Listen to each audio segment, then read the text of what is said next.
नमस्ते, मेरा नाम अमन शर्मा है और आप जनता जंक्शन देख रहे हैं। आज के इस वीडियो में हम बात करने वाले हैं कुछ ऐसे मुद्दों की जो बिहार विधानसभा चुनाव को देखते हुए काफी अहम है। और ये ऐसे मुद्दे हैं जिसका हल अगर किसी पार्टी के पास हो और अगर वो पार्टी जनता को समझाने में सफल हो जाती है तो हो सकता है कि इस बार के चुनाव में अनुमानित रिजल्ट, अप्रत्याशित रिजल्ट हो सकता है। हालांकि हम जिन मुद्दों की बात करेंगे वह मुद्दा शुरू से ही बिहार की जनता को पता है, लेकिन हर बार जनता सिर्फ ठगी के नाम पर चुनाव में वोट डाल देती है। और बिहार में जातिवाद तो पहले से है और यह भी एक कारण है जिसकी वजह से बिहार के जो मूलभूत मुद्दे हैं, जो मूलभूत समस्याएं हैं, वह दूर नहीं हो रही है। तो चलिए एक एक करके उन मुद्दों पर हमारी बातचीत शुरू करते हैं। हम जिस पहले मुद्दे से इस बातचीत को शुरू कर रहे हैं वह है बिहार में रोजगार। बिहार में रोजगार की बहुत बड़ी समस्या है। हाल ही के कुछ दिनों में आपको याद होगा, इंडस्ट्री इन बिहार नाम का एक हैशटैग काफी ट्रेंड कर रहा था। इस हैशटैग के ट्रेंड करने का मकसद यही था कि बिहार में बड़े कल कारखाने लगाकर रोजगार सृजन का काम किया जाए, जिससे पलायन को भी रोका जा सके, साथ में प्रति व्यक्ति आय की बढ़ोतरी भी हो सके। इसके बाद बिहार में जो भी पारंपरिक व्यवसाय है उन्हें भी रफ्तार मिल सके। जैसे आपने सुना होगा कि कई जगह पर silk industry, jute mill, sugar mill, खाद के कारखाने, चूड़ी, लहठी, बटन उद्योग, बर्तन बनाने के कारखाने, हाथ से बुनाई का काम, ये सब लगभग अब विलुप्त हो गया है क्योंकि सरकार इन मुद्दों पर बात ही नहीं करना चाहती। ऐसा इसलिए भी है क्योंकि हमने विकास की परिभाषा बदल दी है। हमारी गली में अगर रोड बन गया या फिर चौराहे पर बल्ब लग गया तो हमने उसे संपूर्ण बिहार का विकास मान लिया। अब अगर ये रोड टूट जाए तो फिर कितने सालों में बनेगा इसकी गारंटी कोई सरकार नहीं देगी, या फिर बल्ब कितने दिनों में फ्यूज होकर पड़ा रहेगा इसकी भी समय सीमा आप अनिश्चित ही मान लीजिए। अब अपने घर के आसपास इन कमियों को देखिए तो बहुत ऐसे सोलर बल्ब मिल जाएंगे जिसे लगाते वक्त मुखिया जी का नाम बड़े अक्षरों में पेटी पर लिखा जाता है। फिर कुछ दिनों के बाद वहां के लोगों को पता भी नहीं चलता कि कब तक जल रहा था और कब बुझ गया। बिहार में कारखाने 3 वजहों से नहीं लगा।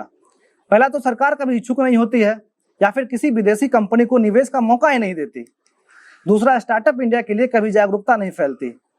तीसरा, बिहार में जब भी बड़े स्तर पर कुछ काम शुरू होता है तो रंगदारों का उठना बैठना शुरू हो जाता है। और फिर अगर धंधा करना है तो रंगदारी टैक्स दीजिए, और ज्यादा क्रांतिकारी बने तो खेल खत्म भी किया जा सकता है। प्राइवेट के साथ साथ सरकारी परियोजना भी रंगदारी के बिना पैर नहीं पसार सकती।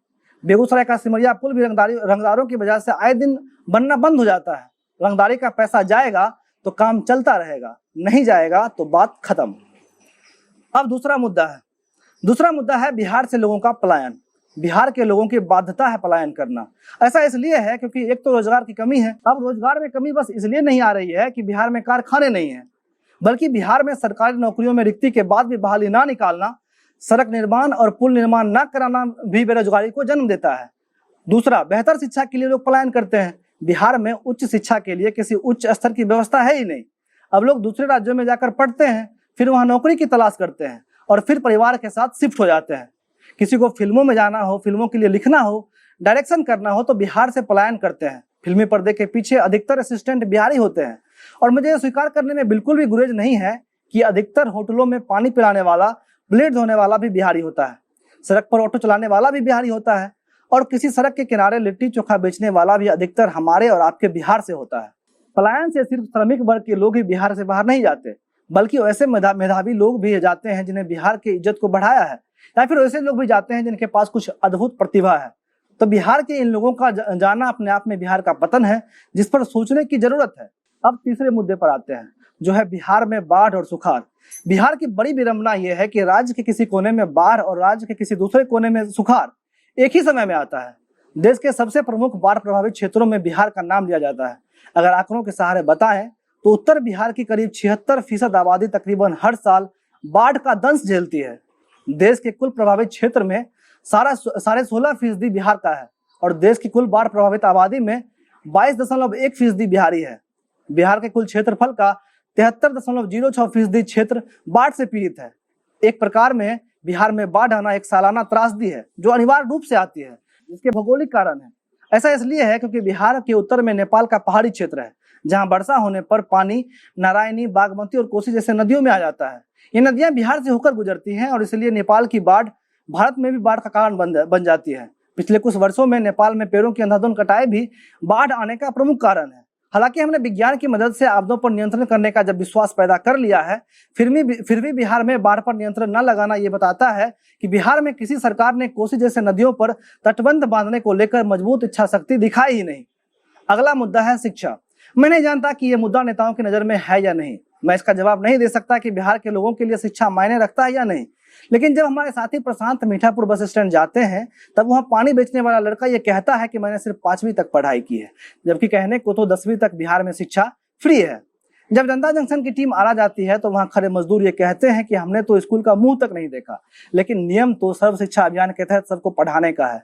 और इस मुद्दे पर मैं नेताओं से ज्यादा बिहार की जनता को पूछना चाहता हूँ, क्योंकि आपने कभी इस बात पर वोट ही नहीं दिया कि आपके प्रदेश की शिक्षा व्यवस्था को सुधारा जाए। आपने कभी इसके लिए हड़ताल ही नहीं किया कि सारे बच्चों को उचित शिक्षा दी जाए। आपने कभी अपनी सरकारों के सामने अपनी मांग को रखा ही नहीं कि अगर बिहार पढ़ेगा ही नहीं तो बढ़ेगा कैसे। लेकिन असलियत यह है कि अगर बिहार नहीं पढ़ेगा तो विकास के बारे में सोचना एक भयंकर मजाक के जैसा है। ये एक असलियत है कि बिहार की शिक्षा व्यवस्था जितनी गंदी शिक्षा व्यवस्था किसी भी प्रदेश में नहीं है, लेकिन हमें इससे कोई दिक्कत नहीं है। चुनाव आएगा, हम वोट दे देंगे उसे जो हमारे जाति का है, उसे जो हमें बाबू कहकर हमारे पीठ पर एक थाप मार देता है और हम फोटो डालकर कहते हैं नेताजी के साथ बिताए हुए कुछ हसीन लम्हे। बस इतना याद रखिएगा कि ये बाढ़, शिक्षा, पलायन और बेरोजगारी वो असल मुद्दे हैं जिन पर आपको बात करनी चाहिए। ये वो मुद्दे हैं जिन पर आपको अपने नेताओं से सवाल पूछना चाहिए। नहीं पूछेगा तो ये नेता जब 5 साल बाद फिर आपके पास आएंगे तो हंसकर कहेंगे कि तुमने शिक्षा के नाम पर वोट थोड़ी दिया था,